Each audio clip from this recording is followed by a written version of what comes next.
Hello everyone, મારી ચેનલમાં તમારા બધાનું ખૂબ ખૂબ સ્વાગત છે. આજે મંડે છે અને મારો વિડીયો હું અત્યારે સ્ટાર્ટ કરી રહી છું.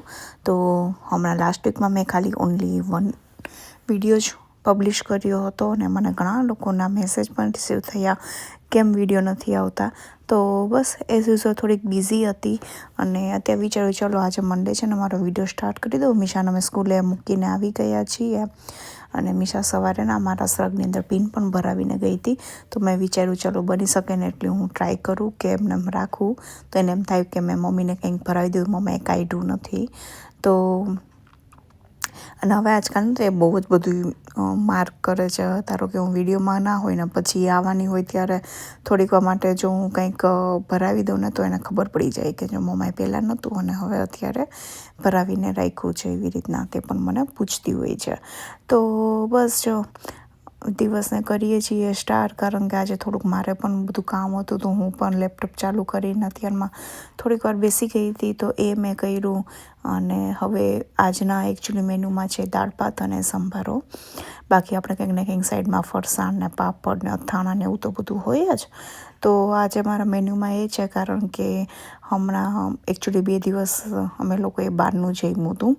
તો વિચાર્યું કે હવે એકદમ લાઇટ થોડુંક ખાઈ લઈએ તો વધારે સારું. તો એટલે બસ અત્યારે સૌથી પહેલાં હું દાળ ઇન્સ્ટન્ટ પોટની અંદર જ બનાવીશ. અને હમણાં મારું બ્લેન્ડર પણ ખરાબ થઈ ગયું. તો હવે બ્લેન્ડર વગર તો દાળને થોડી ક્રશ કરવી હોય ને તો આપણે ઓલું હાથવાળું જે હોય ને એ છે, પણ બ્લેન્ડર જેવી એની અંદર ના જ થતી હોય, રાઈટ. તો મેં વિચાર્યું ચલો આજે ડાયરેક્ટનું ઇન્સ્ટન્ટ પોટની અંદર જ હું બનાવીને રાખી દઉં. તો દાળને મેં અહીંયા પલાળીને રાખી દીધી છે. ભાતને પણ પલાળીને મેં રાખી દીધા છે. સૌથી પહેલાં હું ટમેટાં, આદું, લીમડો એવું બધું જે હોય ને એ બધું હું અત્યારે રેડી કરીને રાખી દઈશ. તો લીંબુ તો હું એકચ્યુઅલી છેલ્લે નાખીશ, બટ અત્યારે હું ખાલી કટ કરીને અત્યારે રાખી દઉં છું. અને મેં ગાજરનો હલવો બનાવ્યો હતો તો ગાજર પણ શ્રેડ કરીને મેં અહીંયા આખો એક ડબ્બો ભરીને રાખ્યો છે. તો આજે એનો જ હું સંભારો બનાવીશ. અને મીશાને પણ ગાજર ઘણી વખતે ખાતી હોય છે ને તો ભાવતું હોય છે. તો હું અત્યારે એની અંદર મરચાંનો યુઝ નહીં કરું, બટ ખાલી હું ગાજરનો જ સંભારો સિમ્પલ એવો છે આપણે રાઈ નાખીને બનાવીએ ને એ હું નાખીને બનાવીશ.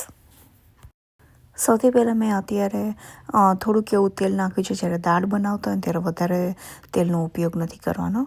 1 ચમચી જેટલું જ હોય ને તો પણ તે ઘણું થઈ રહેતું હોય છે. તો વધારે તેલ દાળની અંદર નહીં નાખવાનું. જ્યારે પણ કુકિંગ ગમે તે સાઈડ સ્ટાર્ટ કરો ને ત્યારે સ્પૂન રેસ્ટ રાખવો પણ ખૂબ જ જરૂરી છે. જો તમારી પાસે સ્પૂન રેસ્ટ ના હોય ને તમે કોઈ પણ થાળી છે, કોઈ પણ નાની એવી ડીશ છે એ રાખી દેવાનું કે ચમચા બધા એની અંદર તમે રાખી શકો કે જેથી પ્લેટફોર્મ છે, ગેસ છે એ વધારે પડતું ખરાબ ના થાય. તો મારી પાસે અત્યારે ધારો કે 1 છે તો હું ઘણી વખત નાની એવી પ્લેટ રાખતી હોઉં છું અને એવું પણ કંઈક રાખી દેતી હોઉં છું, બટ એનો હંમેશા યુઝ કરવો. તમને લોકોને કિચનની ટિપ્સ ગમતી હોય તો જરૂરથી ને કહેજો, તો હું તમારા લોકોની હારે શેર કરીશ. ઘણી જ હું આવી રીતના નાની નાની ટિપ્સ હું રોજ એપ્લાય કરતી હોઉં છું મારું ડે ટુ ડે લાઈફની અંદર. તો અહીંયા મેં ટમેટાં, લીમડો, આદું ને બધું મેં અહીંયા એક વાટકીમાં જ રાખ્યું છે. દાળ પણ અહીંયા સરસ મજાની રેડી થઈ ગઈ છે. અને હવે હું એને મેં પાણીમાં પલાળીને રાખી હતી. હવે તો એ પાણીને હું અત્યારે થોડીક વાર જવા દઈશ. અને જ્યારે ધોઈએ ને જે દાળમાં એ ચોખાનું અને દાળનું એનું પાણી હોય ને એ ક્યારેય ગેંડીમાં નહીં જવા દેવાનું, પ્લાન્ટમાં નાખી દેવાનું. તો આજે મેં ઓલરેડી નાખી દીધું છે. અત્યારે જ બંને વસ્તુ ધોઈને અને મેં છે ને એમનું જે પાણી હતું ને એને મેં પ્લાન્ટની અંદર જ મેં એડ કરી દીધું હતું. કારણ કે આજે મંડે છે ને તો મંડે હું હંમેશા પ્લાન્ટ કેર કરતી હોઉં છું. અને તમારા લોકોને મારા ઘરની અંદર કયા કયા પ્લાન્ટ છે એ જોવા હોય તો પણ તમે લોકો મને ડેફિનેટલી મેસેજ, અધરવાઇઝ તમે લોકો મને કોમેન્ટ કરી શકો છો. તો અહીંયા હવે મેં સોતે મોડ ઉપર અહીંયા મૂકી દીધું હતું ઓઇલ નાખીને. તો હવે આપણે બધે જે દાળનો જે વઘાર કરવાનો જે મસાલા હોય ને એનો આપણે અહીંયા બધાને ભેગા કરીશું. તો રાઈ નાખીશું, જીરું, પછી તજ, લવિંગ એવું બધું જે નાખવાનું તે બધું એકદમ સરસ રીતના લઈ લેવાનું. હિંગ છે, હળદર છે અને દાળ છે ને હંમેશા થોડાક ચડિયાતા મસાલાથી જ બનાવવાની, તો જ હંમેશા દાળ એકદમ સરસ લાગતી હોય છે. અને પછી લીમડો ને ટમેટું ને આદું હતું ને એને હું આની અંદર નાખી દઈશ. તો બધા લોકોને મારી દાળ ખૂબ જ ભાવતી હોય છે, કહેતા હોય છે કે દાળ છે ને હું મારા મમ્મી જેવી બનાવું છું.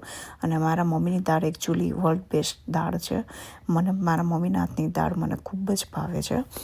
તો એની જે દાળ હોય ને એમાં બધું જ એકદમ ટેસ્ટ હોય, ખાટી મીઠી, જેમ કે ને બધું એકદમ પ્રમાણે પડતું હોય. તો મને ખૂબ જ એના હાથની દાળ ભાવતી હોય છે. તો બધા કહેતા હોય છે પણ મને મારા હાથની દાળ કરતાં મને મારા મમ્મીના હાથની દાળ વધારે ભાવે છે. તો બસ એની અંદર થોડુંક એવું સોલ્ટ નાખી દેવાનું અને પછી આપણે જે દાળ જે પલાળીને રાખી હતી ને એને અત્યારે આમાં એડ કરી દઈશું. તો આવી રીતના ઇન્સ્ટન્ટ પોટની અંદર વન ટાઈમની અંદર જ એકદમ સરસ રીતના બધી વસ્તુઓ બની જતી હોય છે. તો મને ઘણી રિક્વેસ્ટ આવી છે, પર્સનલ મેસેજ મને રિસીવ થયા છે કે ઇન્સ્ટન્ટ પોટની સિરીઝ લઈને આવો. તો ડેફિનેટલી હું લઈને આવીશ, પણ હજી તમે થોડીક મને વધારે કોમેન્ટ અને મેસેજ કરો તો ડેફિનેટલી હું બનાવતી જઈશ. તો જોઈ શકો છો કે અત્યારે હું ઇન્સ્ટન્ટ પોટની અંદર દાળ બનાવી રહી છું. તો સૌથી મેં સ્ટાર્ટિંગમાં જ મેં વઘાર પણ કરી નાખ્યો. તો હવે એની અંદર આપણે બધા મસાલા પણ કરી નાખશું. મસાલાની અંદર થોડુંક જ મરચું નાખવાનું, ગરમ મસાલો નાખવાનો, હળદર નાખવાની અને બાકી છે ને દાળનો જે મસાલો હોય ને એ નાખવાનો. તો દાળનો મસાલો અલગથી ને રાખતી હોઉં છું. મીઠું નાખવાનું ટેસ્ટ પ્રમાણે. તો હું અહીંયા મીઠું મારું એકચ્યુઅલી થોડુંક ઓછું જ થતું હોય હંમેશા, એટલે હું થોડુંક એવું દાળ જ્યારે બનાવતી ને ત્યાં થોડુંક એવું ઉપરથી ને નાખવું, મીન્સ આવી રીતના થોડુંક વધારે નાખવું, એટલે એકદમ પ્રોપર એનું મારોથી ને ટેસ્ટ બને. અદરવાઇઝ ચાખી શકો, બટ આજે સોમવાર છે એટલે મેં આજે ફાસ્ટ હોય મારે, તો હું ન ચાખી શકું, એટલે મેં થોડુંક અત્યારે વધારે જ નાખી દીધું. મને ખબર છે કે મારા હાથે હંમેશા થોડુંક ઓછું પડતું હોય છે એના માટે થઈને. તો બસ અહીંયા પાણી લઈને હવે આપણે એની અંદર પાણી પણ એડ કરી દઈશું. તો પાણી જ્યારે છે ને તમે કૂક થઈ જાય ને પછી પણ તમે એની કન્સિસ્ટન્સી જે હોય ને એને એડજસ્ટ કરી શકો છો. તો હવે એને બંધ કરીને સોતે મોડમાંથી ને કેન્સલ કરી નાખશું અને પ્રેશર કૂક આપણે એને 10 મિનિટ માટે કરી નાખીશું. તો 10 મિનિટમાં દાળ એકદમ સરસ રીતના બફાઈ પણ જશે અને રેડી પણ થઈ જશે. તો જનરલી એકચ્યુઅલી પંજાબી જે દાળ હોય ને આવી જ રીતના બનાવવામાં આવતી હોય છે. અને હવે હું સાઈડ ટુ સાઈડ સંભારાની પણ તૈયારી એક સાઈડ હું કરી નાખીશ. તો કેટલા લોકોને દાળ ભાત અને સંભારો ભાવે છે ને મને કહેજો. તો ઘણા લોકો કહે છે કે તમે આ જે કપબોર્ડ છે એમાં શું રાખો છો? તો આવી રીતના હું ડ્રાય ફ્રૂટ, પછી બધા મિલેટ્સના જે ફ્લોર હોય ને એના ઉપર બધા મેં ડ્રાય ફ્રૂટ રાખ્યા છે. તો નીચે જે બે ડબ્બા છે ને મારા રૂટીન જે વાપરવા હોય ને એટલા હું રાખતી હોઉં છું. અને બાકીની સાઈડમાં છે ને થોડીક એવી બહેણી છે એની અંદર મેથીના દાણા, ધાણા ને એવું બધું હું રાખતી હોઉં છું. તો હું ડેફિનેટલી ટૂર જો તમારે જોવી હોય તો મને કોમેન્ટ કરજો, તો હું મારા કિચનની ટૂર તમારા લોકોની હારે આખું કિચન ટૂર લઈને એક વખત આવીશ. અને નીચે જે કપમાં છે ને એની અંદર હું હંમેશા બધા કુકિંગને રિલેટેડ જેટલા વાસણ છે ને એને હું રાખું છું. મારા કિચનની અંદર એટલું ફર્નિચર નથી, બટ જેટલું છે ને એમાં હું ટ્રાય કરું છું કે ઓર્ગેનાઇઝ રહે. તો હવે એક લોયું કાઢી લઈશ અને પછી હું ગાજરનો સંભારો એની અંદર હવે હું બનાવીશ. તો હવે અહીંયા મેં ગાજરનો સંભારો બનાવવા માટે તેલ પણ મૂકી દીધું છે. તો તેલ જેવું ગરમ થશે ને એવું એની અંદર રાઈથીને એનો વઘાર કરીશ, હિંગ નાખીશ, હળદર નાખીશ. અને સંભારો બનાવતા હોય ત્યાં થોડીક એવી એની અંદર સુગર નાખવી, એનાથી ને એકદમ સરસ એનો ટેસ્ટ પણ આવતો હોય છે. તો સૌથી પહેલાં હું અત્યારે એ બનાવી લઈશ. અને મેં લાસ્ટ વીકના ગાજરનો હલવો પણ બનાવ્યો હતો, તો ત્યાં સુધી તમે એની રેસીપી જોઈ લો અને બાકી હું અહીંયા સંભારો પણ રેડી કરીને રાખી દઉં. ગાજરનો હલવો બનાવવા માટે મેં અહીંયા ગાજરના આવી રીતના શેડ કરીને લીધેલા છે. અને મોટા એવા લોયાની અંદર ઘી થોડુંક એવું ઉમેરવાનું અને ગાજરનું જે છીણ હોય ને એને એકદમ સરસ રીતના આપણે સાંતળશું. તો મેં બધી જ એવી પ્રોસેસ નથી દેખાડી, કારણ કે બધાને ખબર જ છે કે ગાજરનો હલવો બનાવવો હોય તો છીણ કરવું પડે. હવે છીણનો મેં અહીંયા કંઈ વિડીયો નથી બનાવ્યો, બટ તમે ઘણી વખત કંઈક સારા એવા ફૂડ પ્રોસેસર તમે યુઝ કરો ને તો તમારું કામ ખૂબ જ એવું ઇઝી થઈ જતું હોય છે. તો અહીંયા છે ને થોડીક વાર એને સાતળવાનું. તો મેં જ્યારે છે ને નાખ્યું હતું ને ત્યારે આખું એવું લોયું ભરેલું હતું. તો હવે તમે જોઈ શકો છો કે એની છે ને થોડીક ધીમે ધીમે તે ઓછું પણ થવા માંડી ગયું છે. સરસ એવો સંતળાઈ ગયો. તો હવે છે ને ગાજર ડૂબે ને એટલું એની અંદર આપણે દૂધ નાખીશું. તો એકદમ ટ્રેડિશનલી રીતે જ હું અહીંયા ગાજરનો હલવો બનાવી રહી છું. કાંઈ જ આની અંદર ફેન્સી વસ્તુ નથી કરી, કાંઈ જ કુકરની અંદર નથી બનાવ્યો. ક્યાંય સુધી ઉકાળીને મેં બનાવ્યો હતો. તો મારે 1.5 કલાક થઈ હતી આ ગાજરનો હલવો આખો આખો રેડી થતા. અને હું તમને છેલ્લે પણ દેખાડી દઉં છું કે એકદમ બધું દૂધ બળી ગયું અને પછી એને થોડોક એવો માવો પણ મેં એડ કર્યો હતો. તો જોઈ શકો છો ટેક્સચર કેટલું સરસ આવ્યું છે, એકદમ દાણેદાર એવો હલવો બન્યો છે. તો કેવું લાગ્યું? અને છેલ્લે મેં ડ્રાય ફ્રૂટ અને દ્રાક્ષ એટલું મેં આની અંદર એડ કર્યું છે, એલચી પણ નાખેલી છે. તો એકદમ ફટાફટ મેં દેખાડ્યો છે. હાવ એકદમ ઝીણેથી ઝીણી, એમ કહીને કે ડિટેલ રેસીપી જોવી હોય ને તો પણ તમે કહેજો, કારણ કે અત્યારે તો સિઝન છે ને એટલે હું ઘણી વખત બનાવતી જોઉં છું. તો જ્યારે બનવા આવે ને ત્યારે જ ખાંડ પણ છેલ્લે જ નાખવાની, ને તો છે ને થોડીક ખાંડને પણ કૂક થવામાં થોડીક વાર લાગી જતી હોય, કારણ કે તે પાણી છોડે એટલે. તો મેં ખાંડ છે ને માવો નાખવાની છે તૈયારી થઈને એની પહેલાં થોડીક વાર પહેલાં જ મેં નાખી હતી. તો તમારે હાવ બધીથી રેસીપી જોવી હોય ને પહેલેથી ને તો પણ કહેજો. તો હવે એ કન્ટેનરની અંદર મેં અહીંયા ટ્રાન્સફર કરીને રાખ્યું છે. સોરી, મારો અવાજ અત્યારે થોડોક એવો ખરાબ છે.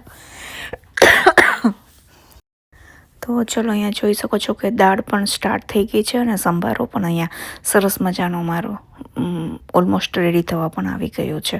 તો હવે થોડીક વાર થઈ ગઈ છે અને દાળ પણ અત્યારે થઈ ગઈ છે કૂક. તો ચલો 24 મિનિટ પણ થઈ ગઈ હતી અને જોઈ શકો છો દાળ એકદમ સરસ મજાની રેડી થઈ ગઈ છે. તો હવે આની અંદર આપણે થોડુંક એવું પાણી, પછી લીંબુ અને ગોળ નાખીને અને એકદમ સરસ રીતના એને ટેસ્ટી આપણે બનાવીશું. તો જોઈ શકો છો તમે એકદમ સરસ રીતના કૂક થઈ ગઈ છે. અને હવેની જે પ્રોસેસ હોય ને, જે આપણે ખાટી મીઠી કરી હોય ને અત્યારે કરી નાખીશું. અને ગમે ત્યારે તમે જ્યારે આપણે કુકરની અંદર બાફીને બનાવતા હોય ને દાળ, તો એક હાથ પહેલાં નહીં નાખી દેવાનું, થોડીક વાર રહીને લીંબુ અને ગોળ નાખવાનું હંમેશા. તો એકદમ સરસ રીતના દાળ બનશે. તો કેવી લાગી તમને લોકોને મારી દાળની રેસીપી કહેજો. અને આવી રીતના એનો જે ફ્રોથ આવે ને હંમેશા કાઢી નાખવાનું, તો દાળ પણ સારી બને. અને કહેવાતું હોય છે કે આ જે હોય ને એ ખવાય નહીં વધારે, એટલે એ હંમેશા ધ્યાન રાખવાનું કે દાળ ઉકળતી હોય ને ત્યારે આવી રીતના જેનો ફ્રોથ આવે ને એ હંમેશા કાઢી નાખવો. અને મારી અત્યારે થોડીક અવાજ બેસી જાય છે, થોડીક તબિયત પણ ડાઉન છે, તો ચલાવી લેજો એટલું. મેં કીધું જો હવે વિડીયો નહીં આવે ને તો બધા લોકો પણ મને કહેવા મળશે કે કેમ વિડીયો નથી આવતા. તો સોરી ફોર ધેટ, મારો અવાજ અત્યારે થોડોક એવો ખરાબ છે, તમને એકદમ સુથિંગ વિડીયો નહીં લાગે, બટ ઇટ્સ ઓકે, ચલાવી લેજો. દાળ એકદમ સરસ અત્યારે રેડી થઈ ગઈ છે, ઉકળી પણ ગઈ છે.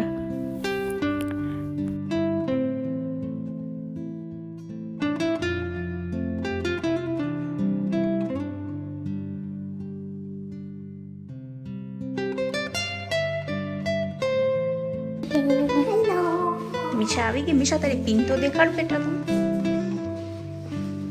મીશા એમ નવા મીશાના શૂઝ કેવા સરસ છે. ઘરમાં હવે તોફાન ચાલુ, અમારું તોફાન મેલ આવી ગયું છે.